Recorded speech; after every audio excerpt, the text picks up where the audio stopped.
아, 칠판이요? 잘 안 보이세요? 등이 있어서, 아, 등하고 이 반사가 돼서 그런 모양이구나. 뭐, 어떡하지? 할수 없어. 큰일 났네. 잘 보셔야지. 보면 나중에 연구해 볼게요. 자, 여러분 반갑습니다. 자, 기도하겠습니다. 은혜로우신 하나님 감사합니다. 오늘 또 주신 말씀을 통하여 참으로 저희들이 주님 오실 때를 준비해야 되는 귀한 시간, 참으로 귀중한 시간을 갖고 있다는 사실을 저희들이 깨달았습니다. 오늘 그 시간을 준비하기 위하여 또 이 시간 성경 공부로 모였습니다. 하나님, 참으로 저희들이 하나님을 사랑하고 또 하나님 주신 구원을 저희들이 반드시 이루고야 말겠다는 참으로 이러한 믿음과 확신 가운데 또 이 자리에 앉았사오니 성령께서 이 시간을 주장하시고 성령께서 붙잡아 주셔서 여기 모이신 모든 분들 한 분 한 분이 정말 주님의 은혜로 충만한 은혜를 누리는 귀한 시간이 되도록 주님 인도하옵시고 은혜를 베풀어 주시옵소서. 감사드리었고 우리 주 예수 그리스도 이름으로 기도드립니다. 아멘. 자, 반갑습니다. 자, 얼굴 뵈니까 다시 한번 반갑고, 날씨 너무 덥죠? 아, 이게 더운데 이제 정말 큰일 났습니다. 이렇게 더운데 예배 끝나고 지치고 피곤해서 막 이제 졸음이 막 쏟아질 시간인데, 아, 제가 이제 아주 좀 긴장을 해야 됩니다. 긴장을 해야 되는데, 하필 또 오늘 나눌 게 쉽지 않은, 약간 좀 어려운 거라, 아, 정말 주님의 은혜가 간절히 필요한 정말 이 시간입니다. 자, 저희들이 많은 걸 배웠죠? 먼저 한번 복습 한번 해볼게요. 먼저 우리가 구원을 뭘 받죠? 처음에 소명. 그리고 두 번째 중생. 그렇습니다. 중생. 그리고 세 번째 회개. 맞습니다. 회심, 회개. 그리고 네 번째 믿음, 신앙. 그렇죠? 믿음, 신앙. 그리고 이 믿음으로 뭘 얻습니까? 그렇죠. 의롭다함, 칭의를 얻습니다. 그리고 이 칭의 얻은 자들은 하나님께서 그렇죠. 양자를 삼아주시죠. 그리고 양자 된 자들은 이제 뭘 어떻게 됩니까? 성화가 됩니다. 거룩하게 되죠.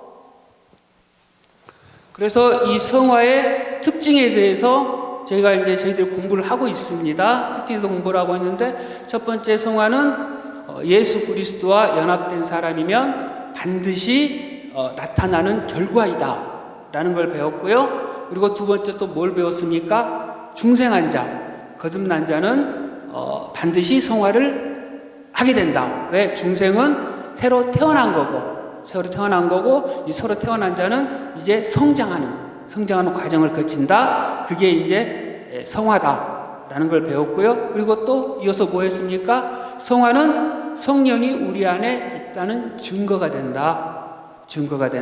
성화는 인간의 노력이 필요한 것 같지만 사실은 하나님께서 은혜를 주시고 성령을 부어주셔서 이 성령을 통하여서 하나님께 나아갈 수 있게 해주는 것이다 라는 것들을 저희들이 배웠습니다. 그리고 성령의 인도하는 걸 배웠고요.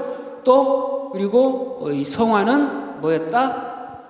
하나님께서 우리를 택하셨다라는 증거가 된다. 왜? 성화는 이 택하셔서 거듭나게 해준 자, 이 사람만이 성화를 할 수가 있기 때문에.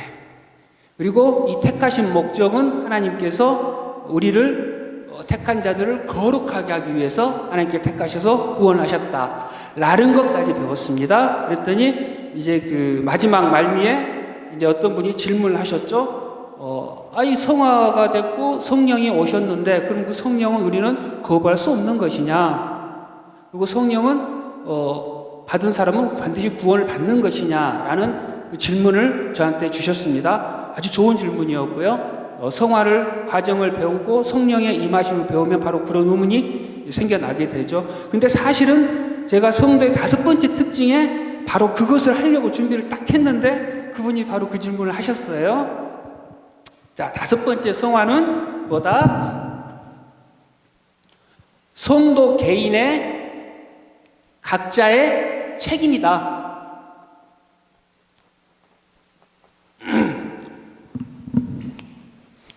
성도 각자가 책임을 진다. 에베소 4장 30절 보면은요, 하나님의 성령을 근심하게 하지 말라. 그리고 데살로니가전서 5장 19절을 보면 뭐라고 나옵니까? 성령을 소멸치 말라. 성령께서 우리 안에 들어오셔서 성화를 이루어 주시는데 그걸 이루어 가는 것은 각자가 책임을 져야 된다라는 말이거든요. 인디언 교훈 중에 이런 말이 있습니다. 할아버지가 손자를 데리고 교훈을 주는, 인생에 대해서 설명을 해주는 그런 이야기거든요. 아마 들어보신 분들은 아마 들어보셨을 거예요. 이것도 좀 유명한 얘기 중에 하나인데, 할아버지가 손자를 데리고 석양이 지는 초가을 밤에 다 앉아서 손자를 데리고 인생을 얘기를 해줍니다. 애야 네네 할아버지. 그러니까 우리 사람의 마음 속에는 이 늑대가 두 마리 살고 있단다. 왜, 무슨 말이에요? 늑대가 두 마리 살고 있는데 한 마리는 검은 늑대야.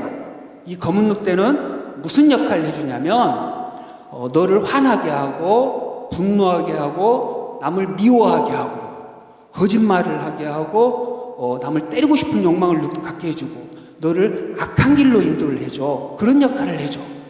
아, 그래요? 그럼 다른 하나는요? 다른 한 마리는 흰 늑대인데 이건 어떤 역할을 해주냐면 사람을 사랑하게 해주고 남을 돌보아주게 해주고 양보하게 해주고 너를 착한 길로 이렇게 자꾸 인도를 해주는 역할을 해줘. 아, 그래요? 자, 근데 이 두 마리는 항상 두 마리가 같이 있으면서 싸우게 되는데, 자, 너는 이 두 마리 중에 싸우게 되면 누가 이길 것 같니? 라는 질문을 해요. 그러니까 손자가 골머리 생각을 해보죠. 자, 여러분들 누가 이길 것 같아요? 검은 늑대하고 흰 늑대하고 가령 싸움을 한다. 누가 더 강할까요? 자, 할아버지가 이제 얘기를 해주죠. 자, 흰 늑대하고 검은 늑대하고 이제 누가 강하고 누가 더 힘이 세고 누가 이기게 되냐면 네가 먹이를 더 많이 주는 늑대가 이기게 되는 거야 라는 얘기를 해주죠. 그러니까 각자가 성령의 인도하심이 있고 똑같아요. 늑대한테 어떤 그 하얀 늑대한테 내가 선한 길을 가고자 하는 그 마음을 더 많이 가지고 그렇게 많이 행동을 할 때 그 선한 게 이기고, 또 악한 늑대한테 내가 악한 본성대로 죄의 본성대로 그대로 놔두면은 그 죄가 이기게 되는 거고, 이런 거와 마찬가지로 성령께서는 우리 안에서 역사를 하시고 일을 하세요. 작업을 하시는데 우리가 이 성령의 역사대로 인도함을 받을 때는 성령께서 계속 활발히 활동을 하시고 우리를 계속 인도를 해주시지만, 그렇지 않고 여전히 육신의 소욕 가운데 살아간다면 성령께서는 어떻게 하십니까? 힘들어 하신다는 거예요. 일을 안 하신다는 거예요.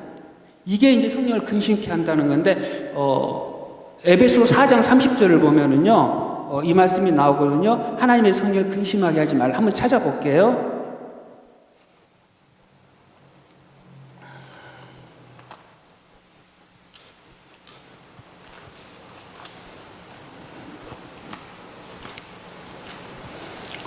찾으셨습니까? 자, 에베소 4장 30절 보면 하나님의 성령을 근심하게 하지 말라. 그리고 사실 그 앞에 어떤 얘기들이 나오냐면은 22절을 보면은요, 너희는 유혹의 욕심을 따라 썩어져가는 구습을 주는 옛사람을 벗어버리고, 그리고 25절 보면 모든 거짓을 버리고, 그리고 26절 보면 분을 내어도 죄를 짓지 말고, 해가 지도록 그 분을 품지 말고, 그리고 마귀의 틈을 타지 못하게 하고, 그리고 28절 보면 도둑질하지 말고, 29절은 더러운 말 하지 말고.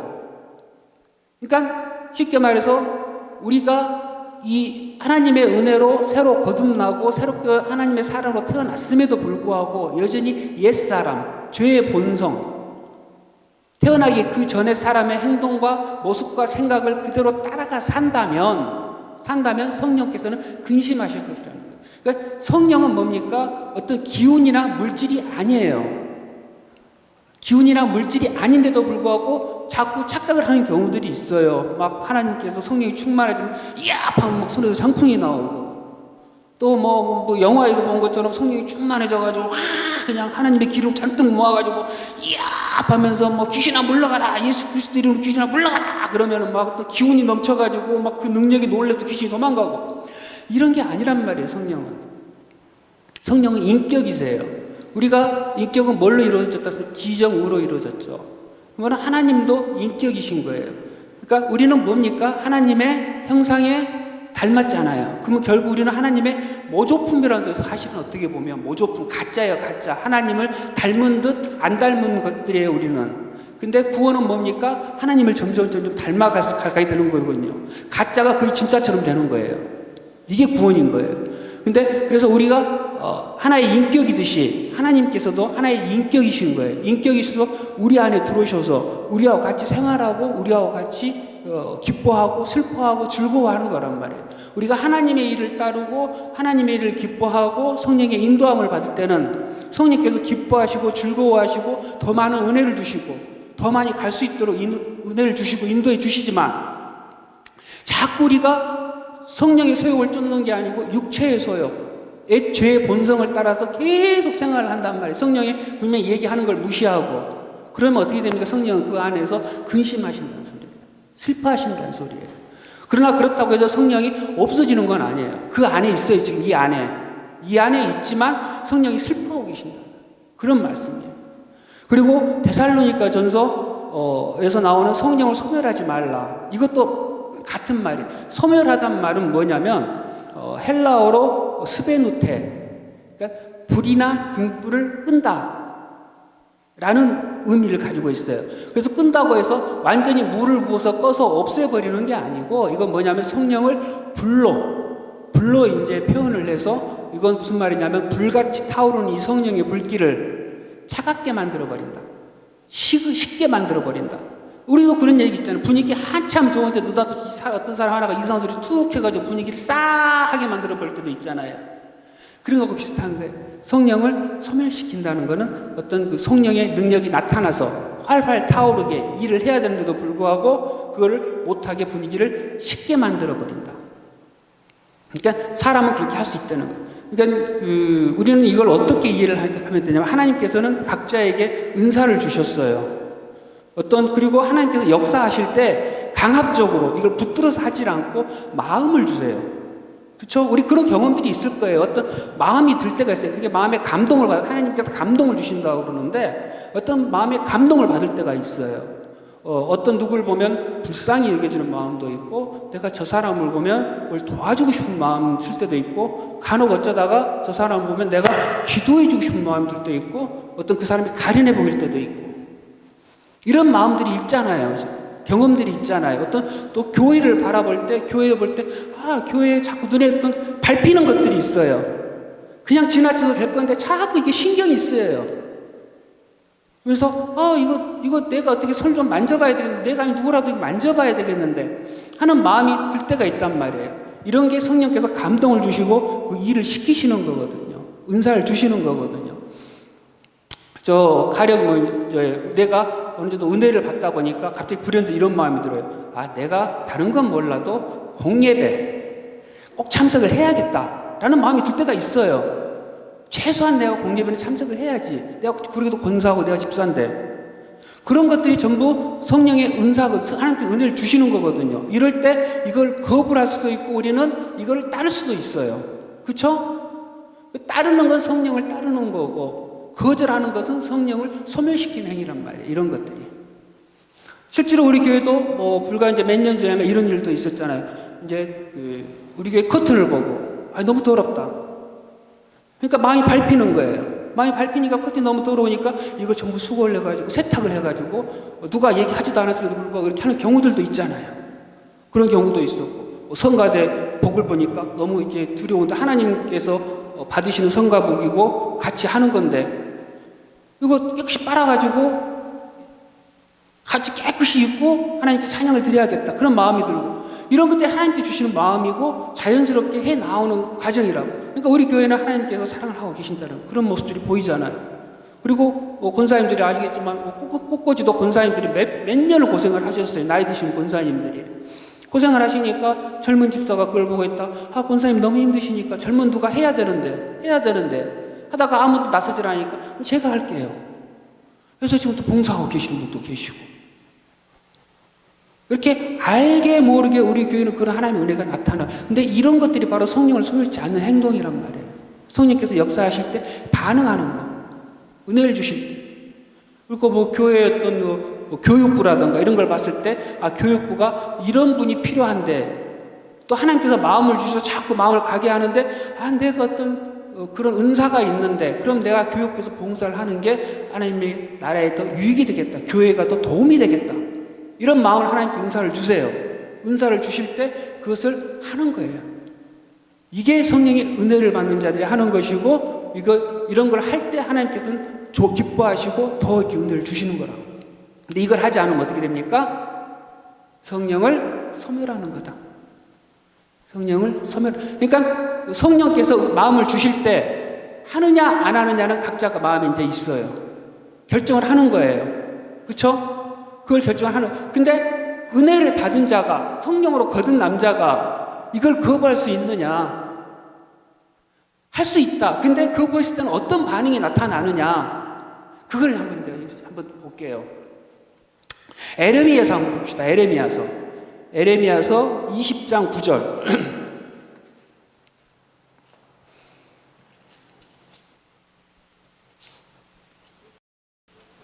에레미야스 빈치 노비. 거기를 보면은요, 뭐라고 나오냐면요, 제가 한번 써드릴까요? 왜냐하면 이런 것들은 알고 계시면 좋아요. 20장 9절을 보면, 내가 다시는 여호와를 선포하지 아니하며 그 이름으로 말하지 아니하리라 하면 나의 중심이 불붙는 것 같아서 골수에 사무치니 답답하여 견딜 수 없나이다 라고 얘기를 해요. 자, 이게 무슨 말입니까? 하나님께서는 에레미야한테, 이스라엘에게 하나님의 말씀을 선포하라고 명령을 하셨어요. 근데 선포의 내용이 뭐였어요? 너희들 망한다. 너희들 망한다가 있어요. 너희들 망한다. 그러니까 기존의 선지자는 뭐였냐면 회개하라. 너희들이 하나님께서 너희들을 회개하라고 명령을 하셨다. 회개치 않으면 너희들 큰 벌을 내릴 것이다. 그러니까 너희들이 저주받기 전에, 심판받기 전에 회개하라. 이런 선지자들의 선포가 거의 대다수였어요. 근데 에레미야는 뭘 선포하겠냐면, 너희들은 끝났다. 너희들은 망했다. 너희들은 하나님의 심판만 기다리고 있다. 너희들은 바벨론에게 무조건 질 것이다. 그러니까 너희들은 바벨론과 대항하지 마라. 그게 하나님의 심판이니까 순순히 받아들여라 라는 걸 하나님께서 에레미야에게 선포하게 하세요. 에레미야는 그래서 눈물의 선지자라고 그러죠. 하나님의 말씀을 듣고 눈물을 안 흘릴 수가 없는 거예요. 이걸 선포하게 하나님께서 하셨어요. 얼마나 힘들겠어요. 너무 힘들죠. 선포했어요. 선포했더니 어떤 반응이 나타납니까? 이스라엘 백성들이 죽이려고 그래요. 이제 막 조롱하고 놀리고, 그리고 쥐어 패고 죽이려고 그러고. 아니, 다른 선지자들은 야, 우리가 하나님께 회개하고 하나님의 여호와의 전이 여가 있는데 우리는 지지 않는다. 우리는 밀릴지언정 망하진 않는다. 이스라엘은 그런 말을 하고. 왜? 여호와가 우리와 계시니까. 여호와의 성전이 예루살렘에 있으니까. 이스라엘 땅이 전부 적의 손에 다 붙들린다 하더라도 예루살렘만 딱 붙들고 있으면 다시 하나님께서 회복시켜서, 그들도 생각을 해요. 아, 우리가 죄를 지었고 우리가 어떤 죄 가운데 있기 때문에 하나님의 심판으로 말미암아 우리가 이런 경고를 당하는 것이다. 그러나 우리는 망하지 않는다. 왜? 여호와의 전이, 성전이 예루살렘에 있기 때문에. 그들은 그런 신앙이 딱 붙잡고 있었어요. 하나님께서는 세상의 모든 어떤 신보다 강하신 분이고, 그리고 하나님이 이길 신은 아무도 없고 하나님은 전쟁의 신이기 때문에 분명히 이긴다. 이런 마음을 딱 붙잡고 있단 말이에요. 그래서 우리는 예루살렘의 성전만 있는 한 어느 누가 와도 우리는 물을 뜻 없고 우리를 망하게 할 건 아무것도 없다라는 게 딱 그들의 생각이었어요. 근데 거기다 대고 지금 에레미야가 니들은 끝났다. 니들은 망한다. 니들의 심판이 이제 임박하였다. 라는 걸 막 선포를 하니까 이 사람들이 볼 때 에레미야는 뭡니까? 매국노예요. 매국노. 나라 팔아먹은 놈이에요.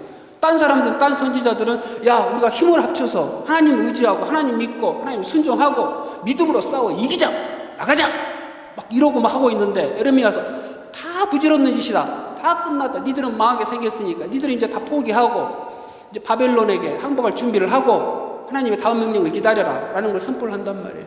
얼마나 힘들겠어요. 그냥 막 돌멩이 집어 던지고 막 죽이려고 그러고 너무 힘든 거예요.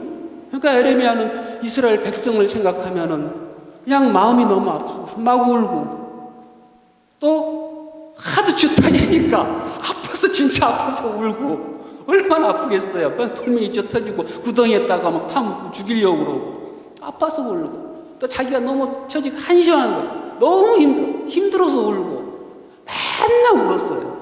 그게 울어서 눈물의 선지자라고 그런다고. 근데 에레미야가 너무 힘드니까 하나님 나 못하겠어요. 나 도저히 못하겠어요. 저 좀 살려주세요.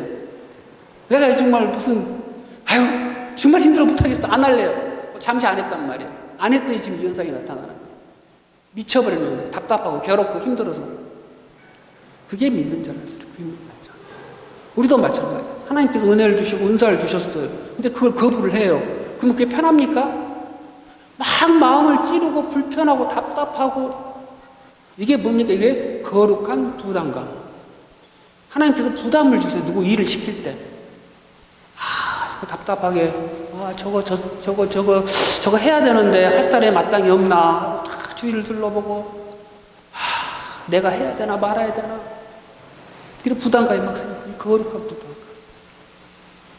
이걸 사도 바울은 또 뭐라고 그랬습니까? 사도 바울은 고린도전서 9장 16절을 보면은요.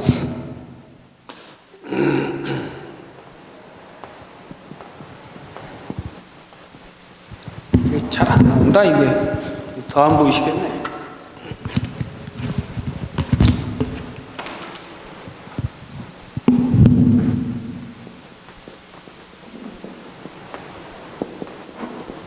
고린도전서 9장 16절 보면 뭐라고 말씀하시냐면 내가 복음을 전할지라도 자랑할 것이 없으면 내가 부득불을 할 일임이니라. 만일 복음을 전하지 아니하면 내게 화가 있을 것이니라. 라고까지 얘기를 해요. 라고까지. 그러니까 하나님께서 나에게 복음 주라고 명령을 하셨기 때문에 나는 복음을 전하는 일이 너무나 당연한 일이에요. 사도 바울의 사명을 받았기 때문에 그걸 가지고 야 네가 참 교회를 많이 세웠구나, 네가 참 고생을 했구나, 수고했구나 이런 말 하지 말라는 거예요. 이건 뭐 내 자랑할 게 아니고 난 당연히 받았으니까 해야 되는 게 너무나 당연하고 내가 하나님께서 은혜를 받았는데 안 하잖아? 안 하면 하나님이 나한테 화를 내릴 거야 라고까지 얘기를 한단 말이에요. 이게 우리 믿는 자들이 성령을 받아들이는 자세예요. 믿는 자들이. 이게 거듭난 자. 이게 성령을 소멸치 않는 겁니다. 성령을 소멸한다고 하니 꺼져서 없어져 버린 게 아니라 우리 안에는 그대로 있어요. 우리 안에는 그대로 있으면서 자꾸 하지 않으면 견딜 수 없도록 만드세요. 안에 성령께서. 그러면은 믿는 자는 택자는 어떻게 한다? 반드시 한다. 인도함을 받는다. 인도함을 받지 않는 자는 어떤 자다? 하나님께서 택하지 않는 자다. 택하지 않는 자다. 이게 개혁교회 가르침입니다. 근데 그 뒤에 이제 애언을 패하지 말라. 데살로니가서 애언을 패하지 말라라는 말씀과 함께 더 들어가면 되는데 들어갈까 말까 지금 고민 중에 지금 다른 걸 해야 되나 넘어가야 되나. 데살로니가 전서를 보면 바로 성령을 소멸치 말라 하고 바로 그 다음에 뭐라고 나오면 애언을 피하지 말라고 나와요. 애언을 피하지 말라. 애언을 피하지 말라는 거. 애언은 뭐냐면 미래의 일을 점을 치는 게 아니라 하나님이 하실 일을 풀어서 해석하는 걸 애언이라고 그래요. 그러니까 그 당시는 그런 은사를 주셨어요. 그런 은사를 막 앞에 미래의 일을 어젯밤 꿈을 꿨더니 관 권사님 다음에 집안에 큰 일이 생길 것 같아요. 조심하세요. 하나님 기도해야 돼요. 이런 게 아니란 말이에요. 뭐 하나님께서 말씀하셨는데 집사님 집안에 좋은 일이 생길 것 같아요. 애 낳을 것 같아요. 이런 애언이 아니라 그 당시의 애언은 뭐냐면 하나님의 말씀을 해석하는 거예요. 해석하는 거예요. 왜 이게 필요했냐면 그 당시에는 지금과 같은 목사님이 있고 이렇게 말씀을 전하고 여러분들이 말씀을 받는 이런 게 아니고요. 이런 게 아니고 각자가 몇 명이 모여요. 몇 명이 모였고 일단 중요한 게 성경이 없어요. 성경이 초대교회 때는 이 신약은 언제 성경이 완성됩니까? 예수님 오시고 한 400년 정도 있다가 신약이 모두 완성이 돼요. 그럼 구약밖에 그들은 없어요. 구약. 근데 구약도 그들은 손에 가지고 있기가 힘들어요. 너무 비싸요. 귀해요. 그래서 성경책 자체가 거의 없어요. 있어봐야 부자들이 가지고 있는 거 있어봐야 이사야에서 몇 쪽 쪼가리 이렇게 몇 개 가지고 있고 시편 쪼가리 몇 개 가지고 있고 그것도 큰 부자들이 돈 많은 사람들이 어렵게 구해서 가지고 있지 성경 자체가 있을 수가 없었어요. 그럼 뭘 합니까? 이렇게 몇 명이 모이면 교회에 모이면 고린도 교회, 빌라델피아 교회 몇 명이 모이면 한 10여 분, 20분, 10분 이렇게 모여요. 모여가지고 뭘 하냐면 나름대로 기도하고 시편을 따라서 찬양하고 그리고는 은사를 받으신 분이 예언의 은사를 받으신 분이 나와가지고 말씀을 전해주는 거예요. 하나님의 말씀은 이러이러한 거고 앞으로 장래 예수 그리스도가 우리에게 오시고 우리들은 어떻게 살아야 된다라는 걸 이렇게 해주는 그게 예언의 은사예요. 당신은 그러니까 사도 바울 편지를 썼잖아요. 이렇게 편지를 이렇게 각 교회별로 그러면은 예배 시간에 그 편지를 읽는 거예요. 편지를 우리 사도 바울 선생님이 지금 여러분들에게 이러이러한 편지를 썼습니다 하고 그 편지를 읽으면서 그 말씀을 대신하는 거예요. 그리고 이 말씀을 딱 나오면 그 다음에 또 있다가 예언의 은사를 받은 사람이 나와가지고 이 말씀은 이렇게 해석이 됩니다. 이렇게 은사를 풀어주는 거예요. 이게 예언의 은사였어요. 당시. 그래서 이 예언의 은사를 패하지 말라라는 거는 데살로니가 교회에 아마 이렇게 추측을 해요. 이런 은사를 받았으면 나서서 해라. 그러니까 고린도 교회는 약간 좀 뜨겁고 약간 좀 그런 게 많아요. 그래서 이런 은사를 받았으면 서로 내세우려고 그러고 서로 발표하려고 그러고 서로 막 경쟁하다시피 막 이런 것들이 많았어요. 사도 바울이 그걸 되게 책망을 하잖아요. 고린도 교회를 보면 데살로니가 교회는 약간 좀 보수적이고 온건했던 것 같아요. 그래서 사도 바울이 말씀을 전할 때도 데살로니가 교회에서는 어떻게 했습니까? 그 말씀을 자신들이 상고하였다. 이렇게 다시 한번 검토하고 받아들일만 하다 하긴 하고 받아들였단 말이에요. 이런 정도로 이 사람들이 좀 점잖았던 것 같아요. 지성적이고. 그러니까 이런 은사를 받았음에도 불구하고 내세우지 않고 가만히 있었던 분들이 계셨던 것 같아요. 그러니까는 데살로니가 교회 패하지 말고 네가 그런 은사를 받았으면 은사를 발휘해라 라고 해서 그런 얘기가 있었을 것이다 라고 얘기들 합니다. 자, 오늘은 이제 여기는 여기까지 하고요. 제가 사실은 여기에 대한 걸 이걸로 마치고 다음으로 넘어가려고 그랬어요. 넘어가려고 했는데 질문이 들어와서 성령이 과연 우리에게 들어왔는데 이게 성령 받은 자로 끝까지 구원이 있느냐 아니면 이거를 우리가 거부할 수도 있느냐라는 그게 이제 계속 있으신 것 같아요. 그래서 어느 정도 해결해 드려야겠다라는 생각을 하거든요. 사실은 이 문제도 제가 하려고는 했는데 한참 뒤에 여러분들과 이 조직신학에 대한 개혁주의에 대한 어떤 이런 것들 이론이 어느 정도 딱 머리에 확고해진 다음에 이러한 것도 있습니다라고 이렇게 해드리려고 했는데 이제 몇 분이서 여기에 대한 그 계속적인 어떤 머리에 맴도는 게 계속 있으신 것 같아요. 그래서 제가 잠깐 설명을 좀 해드릴게요. 이게 약간 복잡하고 어려운데 잘못하면 헷갈릴 수도 있는데 잘 이렇게 제가 한번 해보겠습니다. 1517년에 종교개혁이 일어납니다. 종교개혁이 1517년에 누구에서 일어납니까? 루터에서 일어납니다. 루터가 카톨릭의 잘못된 점, 카톨릭의 문제점 이런 것들을 반박하는 95개의 반박문을 써요. 이것을 자기가 어디에 붙입니까? 자기가 다니던 대학교 비텐베르크 대학교의 성당 앞에 딱딱딱 못을 박아가지고 반박문을 작성을 합니다. 이걸 통해서 그 당시 이게 작성했으면 사실은 그 지역에 잠깐 일어난 소동으로 끝날 수 있는 일이었는데 하필 그때 인쇄술이 발달하게 돼요. 인쇄술이 막 종이로 이제 막 책을 막 찍어낼 수 있는 그런 기술이 발달하게 됩니다.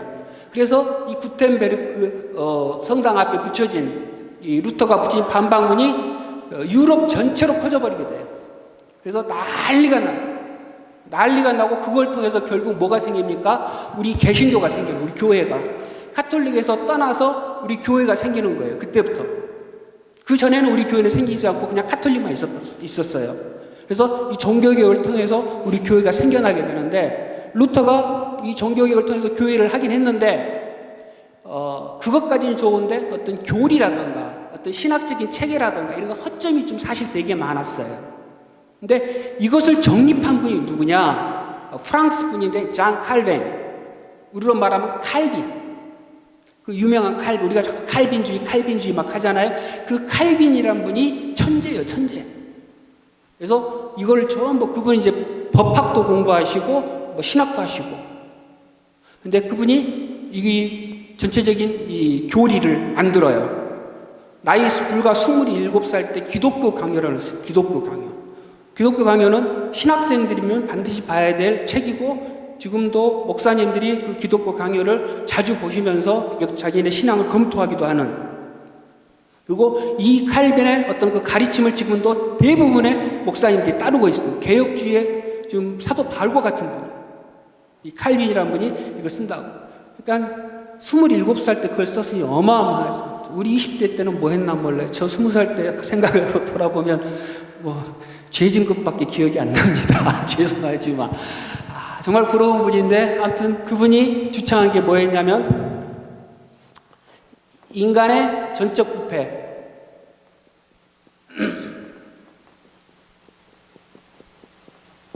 인간은 모두 타락해서 죽은 시체와 같다.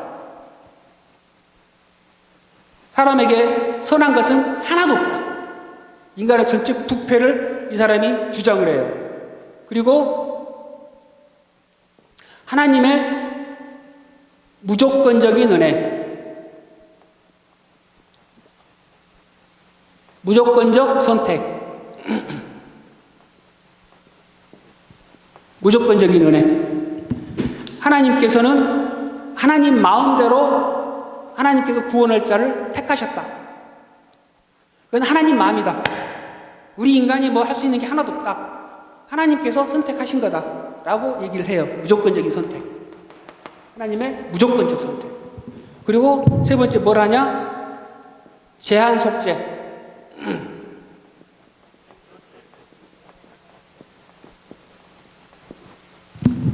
하나님께서는 구원을 주시는데 모든 사람을 구원 주시는 게 아니고 하나님께서 택하신 자만 구원을 준다.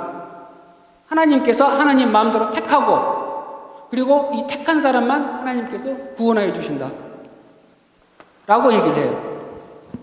그리고 네 번째 뭐냐? 불가항력적인 은혜.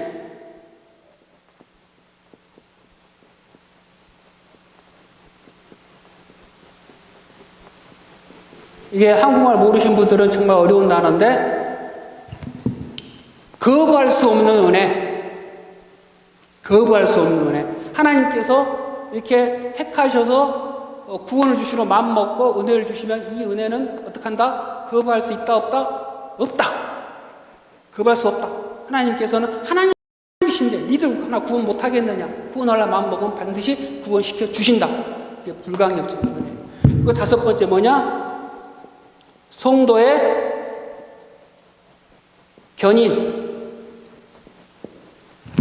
그리고 이 거부할 수 있는 은혜를 받은 자는 반드시 구원을 받는다. 반드시 구원을 받는다. 이게 칼빈이 다섯 가지를 전체적인 교리를 만들면서 이 교리를 다섯 가지로 압축을 시켜서 발표를 합니다.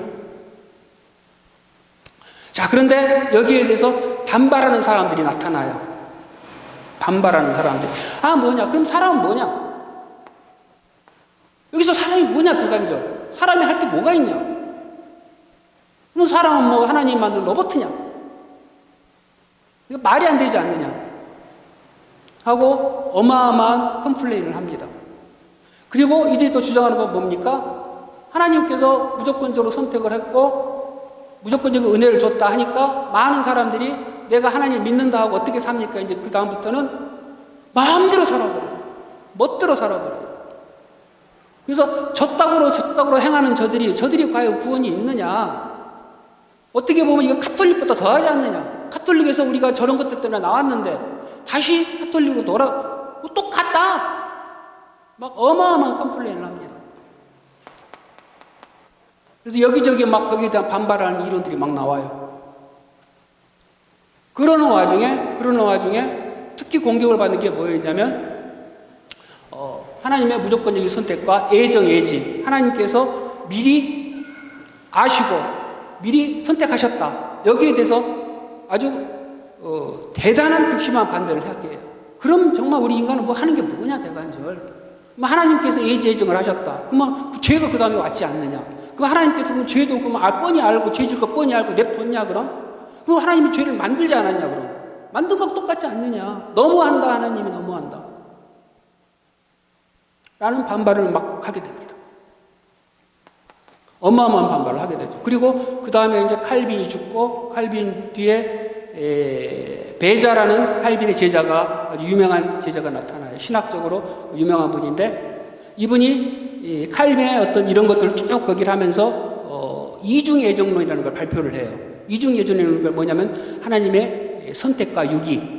하나님께서 택하실 자를 만세전부터 택하시고 버릴 자들은 하나님께서 버렸다. 이런 교리를 발표를 해요. 그러니까 여기에서는 이제 막 터져버리고 이제 막 걷잡을 수 없이 터져버려요. 반발하는 자들이. 막 터지니까 이제 어떡합니까? 베자라는 분이 자기의 제자 중에서 아주 똑똑한 사람, 아주 공부 잘하는 사람을 선발을 해요. 야, 도저히 안 되겠다. 안 되니까 네가 책임을 지고 저들에게 맞설 교리를 만들어라. 맞설 논리를 만들어라. 그래서 그걸 변증을 하라. 저들에게 코를 납작하게 해라. 성경적으로 착착착착 해가지고 이건 이렇게 돼서 이렇게 들어가가지고 이렇게 하니까 니들 말은 틀리고 이게 맞다. 이거를 증명을 해내라. 맡깁니다. 맡긴 사람이 누구냐? 알미니안이에요. 그러니까 이 사람이 공부를 열심히 합니다. 아주 똑똑해요. 천재예요, 이 사람도. 공부를 막 하고 그들에게 반론해서 하다가 어떻게 됩니까? 거꾸로 반대편적으로 넘어가 버려요. 반대편으로. 가지고 오히려 여기에 이 사람들하고 싸울 논리를 만들어놨더니 이 칼빈주의 싸울 논리를 만들어 버려요. 대항하는 논리를. 그래서 뭐라고 그럽니까? 인간의 전적 부패를 아니다. 인간에게는 자유의지가 있다.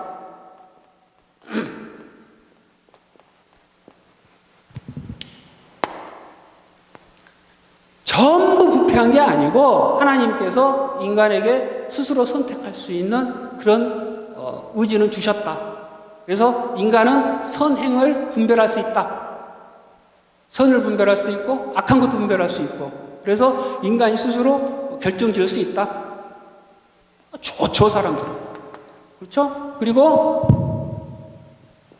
무조건적인 선택이잖아요. 무조건적인 선택. 하나님께서 자유로 막 선택을 하셨잖아요. 아니다. 조건적 선택이다. 조건적.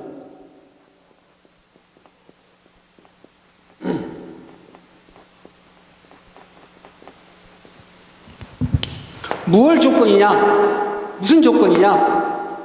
하나님께서는 무조건 선택하신 게 아니고 누구만 선택을 하냐? 믿는 자만. 믿는 자만. 자유의지로.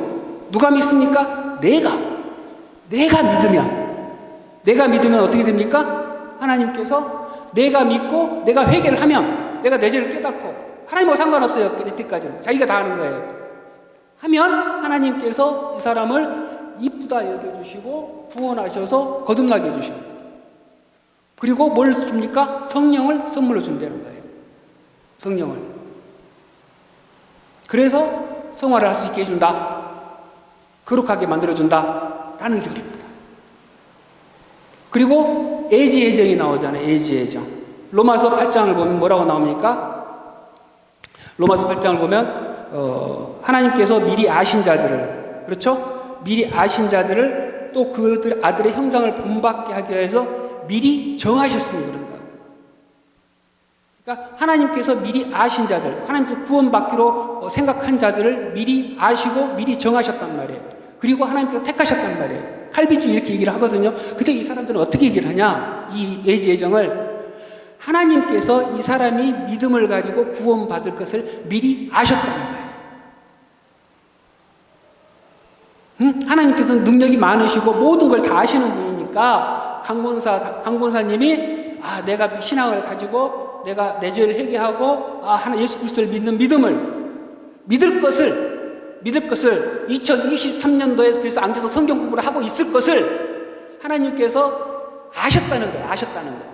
아시고 계셨다는 것이 예지예정이다. 택하신 게 아니다. 라고 이들은 얘기를 합니다. 그럴싸하죠. 그리고 이 속죄는 뭡니까? 우리 칼빈주의에서는 제한속죄라고 제한속죄. 하나님께서 택하신 자들만. 근데 이들은 인류 모든 사람 무제한 속죄. 만인구원설이죠. 만인구원설. 들어보셨을 거예요. 만인구원설. 무제한 속죄. 요한복음 3장 16절에 나오지 않았느냐? 하나님이 세상을 이처럼 사랑하사. 그러니까 모든 세상을 사랑했지 않느냐? 그러면은 다 해주는 게 맞지. 누구는 구원해주고 누구는 구원을 안 해주고. 그건 맞지 않아. 모든 사람을 구원해줘야 공평하지. 그렇잖아. 하나님 만들어 놓고 하나님 만들었으면 책임져야 될 거 아니야. 왜 책임 못 질 짓을 막 벌려 하나님이. 그건 안 되잖아. 그건 다 구원해줘야 돼. 무제한 속죄. 그리고 은혜는 뭐다? 거부할 수 있다. 성경에 나오잖아요. 거부한다. 방금 봤지만 거부하잖아요. 사람이 받아들일지 안 받아들일지. 그러면 안 받아들일 때 우리 개혁주의에서는 근심하고 안에서 슬퍼하신다고 하는데 이 사람들은 어떡합니까? 거부를 한다. 거부할 수 있다. 은혜를. 하나님의 은혜를. 받아들이고 안 받아들이고는 인간의 자유의지다. 자유로이 선택할 수 있는 거다. 그게 맞지. 하나님께서 우리 사람을 로봇으로 만든 거 아니지 않느냐. 자유의지가 분명히 있는데. 그래서 결국 어떡합니까? 성도의 견해는 아니다. 구원받았다 할지라도 그 구원에서 떨어질 수 있다.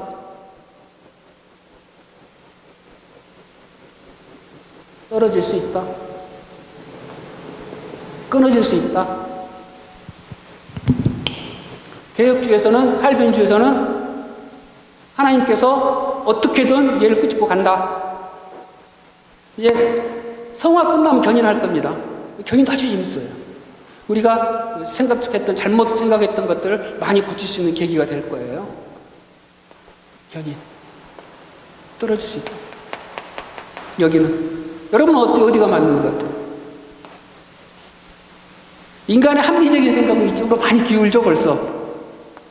이게 더 그럴싸하잖아요. 이거는 뭔가가 불합리한 것 같고, 뭔가가 좀 억울한 것 같고, 이렇단 말이에요. 이래서 제가 안 하려고 그랬어요. 이거 먼저 다 하고, 이게 다 이제 딱 익숙해져서 안에 전부 싹 쌓이고 나면, 그 다음에 이거 하려고 그랬어요. 근데 벌써 이제 공부하시는 분들이 자꾸 이게 이제 의문이 생기니까 분명히 그런 말이 들은 것 같은데, 의문이 있어서 이걸 했는데, 이걸 조금 더 해야 돼요. 그래야 이 의문도 가시고, 여러분들이 더 거기가 시간이 다 됐어요. 그럴싸하잖아요. 딱 맞아요. 우리 인간의 마음에는. 그러니까 선풍적인 인기를 끌어요. 이게 난리가 납니다. 선시해션 대박입니다. 이거는 답답하잖아요. 다 하고 구원 받았으면 나도 한 게 있어야지 딱 이걸 꺼내놓고 나 구원 받았어 얘기를 할 텐데 아무것도 하지 말으라고 그러고 하면 자신 죽여라고 그러고 하나님이 다 해준다고 그러고 그래놓고는 너 구원 받으니까 점검해라고 그러고 뭐가 뭔 말인지 몰라요. 확실한 게 없어요. 이건 딱 확실하잖아요. 네가 이거 해야 돼. 안 그러면 구원 없어. 너 구원 받을래? 선한 일에 착한 일에 성경에 말 나오잖아. 원수를 사랑하라. 사랑해. 사랑 못해? 너 구원 없어. 너 약한 자를 돌봐줘. 불쌍한 자를 돌봐줘. 바보를 사랑해. 안 해? 너 구원 없어. 성경이 가르치잖아. 딱 얘기해주면은 확실하잖아요. 시원시원하고. 이거 시간이 없어서 더 이상은 못하고 다음 주에 이제 한 번 더 하겠습니다. 질문 있으십니까? 질문? 여기서 뭐 질문 좀 나와야 돼요. 자, 기도하겠습니다. 하나님 감사합니다. 오늘 또 귀한 말씀을 배웠습니다. 참으로 어려운 이야기고 참으로 우리가 잘못하면 까딱 움직일 수밖에 없는 이러한 것들입니다. 하나님 참으로 분별하게 하시고 하나님께서 지혜를 주시오는 말미암아 정말 하나님이 기뻐하신 뜻이 무엇인지 우리가 정확히 알고 그 길로 향하여 나아갈 수 있도록 우리들의 마음을 열어주시고 성령께서 붙잡아 주시고 그 길로 함께하여 주시옵소서. 이번 한 주간도 주님의 은혜 아래 참에 주님의 뜻을 이룬 귀한 삶 살기를 소원하옵고 감사드리오며 우리 주 예수 그리스도 이름으로 기도드립니다. 아멘. 주기도로 마치겠습니다. 하늘에 계신 우리 아버지여, 이름이 거룩히 여김을 받으시오며 나라의 임하옵시며 뜻이 하늘에서 이룬 것 같이 땅에서도 이루어지이다. 오늘날 우리에게 일용할 양식을 주옵시고 우리가 우리에게 죄 지은 자를 사하여 준 것 같이 우리의 죄를 사하여 주옵시고 우리를 시험에 들게 하지 마옵시며 다만 악에서 구하옵소서. 대개 나라와 권세와 영광이 아버지께 영원히 있사옵나이다. 아멘.